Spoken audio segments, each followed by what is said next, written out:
Hello guys, welcome back to the Gyan zone again. So लीजिए friends, आ गए फिर से एक बार लिनक्स की सीरीज में एक और न्यू एंड मजेदार टॉपिक लेके। जैसा कि लास्ट टॉपिक में हमने देखा था user management, and now we will see about group management. User management में हमने समझा यूजर क्रिएशन, यूजर के पासवर्ड सेटिंग्स या यूजर लॉक या अनलॉक करना, यूजर्स की डिटेल कहाँ पे सेव होती हैं, वो सारी चीजें, और यूजर से रिलेटेड या ग्रुप से रिलेटेड कुछ और डिटेल अगर आपको देखनी है तो वो कहाँ देख सकते हैं, वो सारी चीज़। और आज के टॉपिक में हम समझेंगे ग्रुप के साथ हम क्या क्या कर सकते हैं और कैसे ग्रुप क्रिएट करते हैं, उसको यूज कैसे कर सकते हैं। तो चलिए बिना देरी के स्टार्ट करते हैं आज का टॉपिक। तो एक फाइल देखते हैं जहाँ पे ग्रुप से रिलेटेड डिटेल सेव होती हैं। तो वो होती है /etc के अंदर ग्रुप। तो यहाँ पे आपके सारे ग्रुप्स स्टोर होते हैं। एक मजेदार बात यह है कि जब भी हम कोई यूजर क्रिएट करते हैं तो उसके साथ सेम नाम से एक ग्रुप भी क्रिएट हो जाता है। जैसे ही आप कोई नया यूजर क्रिएट करते हैं सेम नाम से यहाँ पे एक आपको ग्रुप भी मिल जाता है। तो यहाँ पे आपको काफी सारे डिफॉल्ट ग्रुप्स दिख रहे होंगे, पहले से क्रिएटेड है यहाँ पे, जिसमें आपको एक रूट ग्रुप भी दिख रहा है। तो हमारा जो रूट यूजर होता है वो इसका मेंबर होता है। बाकी आप किसी और का मेंबर बना सकते हैं उसको, किसी भी यूजर को किसी भी दूसरे ग्रुप का मेंबर बना सकते हैं। आप चाहो तो एक ग्रुप में रहते हुए दूसरे ग्रुप का मेंबर बना लो, या आप चाहते हो कि करंट ग्रुप से हटके वो दूसरे किसी ग्रुप का मेंबर बन जाए। सो ये ग्रुप मेंबरशिप मैं पेंट में आपको समझाता हूँ। सो सपोज करो हमारे पास एक ग्रुप है ए और एक ग्रुप है बी। ये दो ग्रुप है, बॉक्स के अंदर है, मतलब इसके अंदर हम कोई भी यूजर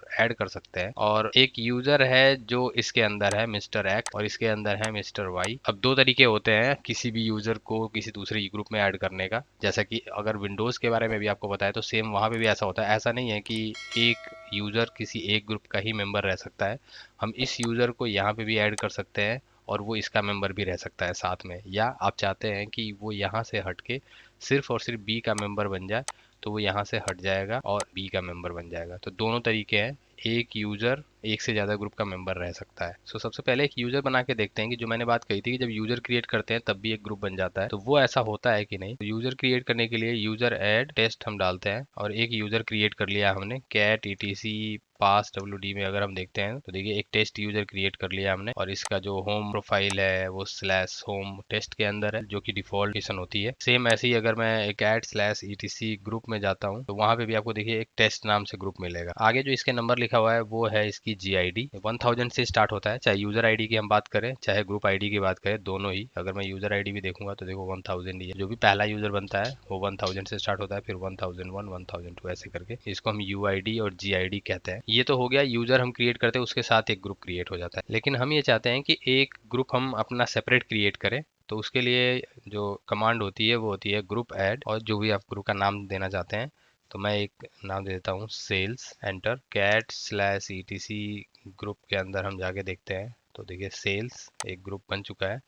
इसके अंदर अभी कोई यूजर नहीं है। जैसे किसी एग्जिस्टिंग ग्रुप में या किसी भी एक सेपरेट ग्रुप में कोई यूजर आप ऐड करते हैं तो यहाँ पे यूजर नेम दिखने लगते हैं। जो भी आप नया यूजर क्रिएट करते हैं बाय डिफॉल्ट वो अपने ही ग्रुप का मेंबर होता है, बट जब आप किसी और ग्रुप में ऐड करते हैं या उस यूजर वाले ग्रुप में किसी और यूजर को ऐड करते हैं तो वो यहाँ पे आगे लिस्ट में दिखता है। सो हमने दो यूजर क्रिएट किया और उन दोनों के साथ दो उनके सेपरेट ग्रुप्स भी क्रिएट हुए हैं, और एक हमने अलग से ग्रुप क्रिएट किया है सेल्स के नाम से। सो नेक्स्ट कमांड हम रीनेम करने की देख लेते हैं कि ग्रुप को रीनेम अगर करना हो तो कैसे करते हैं। उसके लिए ग्रुप मोड -n, और जो भी आप नया नाम देना चाहते हैं, जैसे सपोज को हम सेल्स को HR करना चाहते हैं, और पुराना नाम जो भी आपका है एंटर करिए। और उसके बाद दोबारा हम ग्रुप देखते हैं। सो सेल्स जो है वो रीनेम हो गया है टू HR। तो फिर से हम इसको रीनेम कर रहे हैं वापस बैक, और दोबारा देखते हैं तो फिर से ये सेल्स हो गया है। और अगर ग्रुप डिलीट करना है, रिमूव करना है, तो उसके लिए कमांड होती है ग्रुप del, और जो ग्रुप आपको डिलीट करना है, अगर आप दोबारा हम देखते हैं ग्रुप etc ग्रुप में, तो ये ग्रुप गायब हो चुका है, आपको सेल्स ग्रुप नहीं दिख रहा है। दोबारा क्रिएट कर लेते हैं ग्रुप ऐड और नाम, और फिर से देखते हैं तो ये देखिए 1003, पहले इसका जो नंबर था वो 1001 था, अब इसका जो ग्रुप आईडी है वो 1003 मिला है इसे। अब हम एक मेंबर ऐड करके देखते हैं इसके अंदर। तो हमारे पास दो यूजर हैं, टेस्ट और यूजर 1। दोनों में से किसी एक को ऐड करते हैं, यूजर मोड। तो ऑप्शन हम ऐड कर रहे हैं AG। सो बेसिकली ए का जो मतलब है वो ये एक, अगर वो यूजर करंटली किसी ग्रुप में है तो वो उसका मेंबर रहेगा।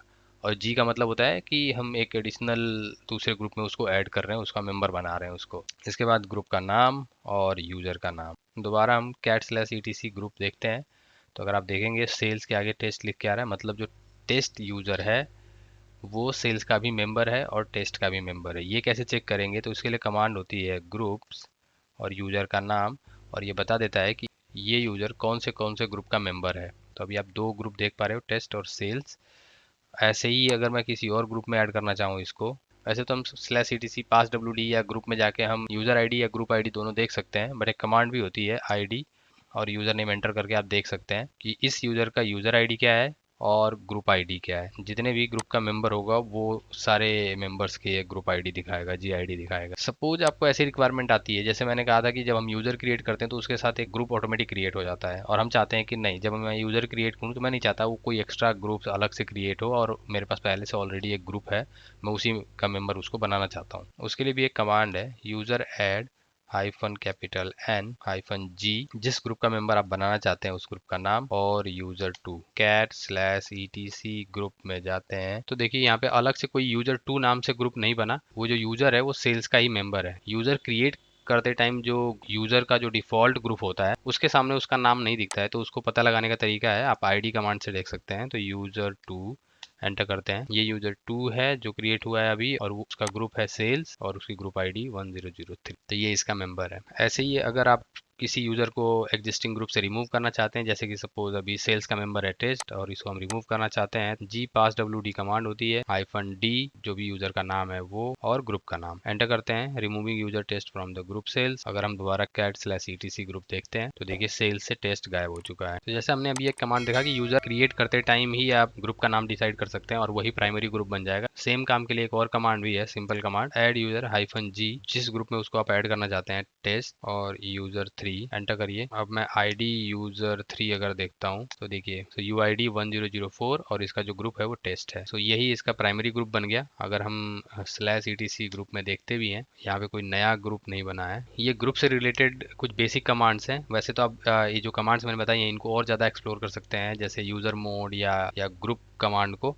बट ये ग्रुप से रिलेटेड वो बेसिक कमांड्स है जिनको यूज करके आप अपने डे टू डे वर्क कर सकते हैं। एक दो और एक्स्ट्रा कमांड्स बता देता हूँ, जैसे w कमांड से आप देख सकते हैं कि आपके सिस्टम पे अभी कौन लॉगिन है और किसने एक्सेस किया हुआ है। इसी तरीके से लास्ट कमांड से आप देख सकते हैं कि लास्ट रीबूट कब हुआ है। लास्ट रीबूट कमांड भी डाल सकते हैं आप। एक और बोनस कमांड, जब लिनक्स बेस्ड सिस्टम पे आप काम कर रहे होते हैं तो इसका बहुत ज़्यादा यूज करते हैं हम, सू कमांड का। अगर आप यूजर स्विच करते हैं, यूजर से दूसरे यूजर पे हम जाते हैं, तो स्विच करते टाइम अगर हम चाहते हैं कि उसकी डायरेक्टरी भी चेंज हो जाए, उसकी होम डायरेक्टरी में चले जाए हम, जो यूजर पे हम स्विच कर रहे हैं, PWD अगर मैं करता हूँ तो प्रेजेंट वर्किंग डायरेक्टरी है /root, जो कि रूट का होम डायरेक्टरी है। अगर हम स्विच करना चाहते हैं टेस्ट पे, तो हम चाहते हैं जब स्विच करें टेस्ट पे तो उसके होम प्रोफाइल में पहुंच जाए, तो उसके लिए पहले हम पासवर्ड सेट कर लेते हैं passwd टेस्ट, और अब हम स्विच करते हैं विदाउट कोई ऑप्शन दिए डायरेक्ट। तो अगर आप PWD अभी देखेंगे तो /root ही है, बट मैं वापस स्विच करता हूँ रूट पे, एक ऑप्शन दे के स्विच करते हैं हाइफन और उसके बाद टेस्ट एंटर करते हैं, और अगर आप PWD अब देखेंगे तो /home/test, तो ये एक ऑप्शन है जिसके थ्रू हम अगर यूजर स्विच कर रहे होते हैं तो डायरेक्ट उसके होम प्रोफाइल में लैंड करता है। सो आई थिंक कि आज का टॉपिक आपको समझ में आया होगा। सो इसको प्रैक्टिस करिए, अगर कोई डाउट होता है तो कमेंट में बताइए। मिलते हैं नेक्स्ट पार्ट में फिर से एक नया और मजेदार टॉपिक के साथ, तब तक के लिए bye bye and take care.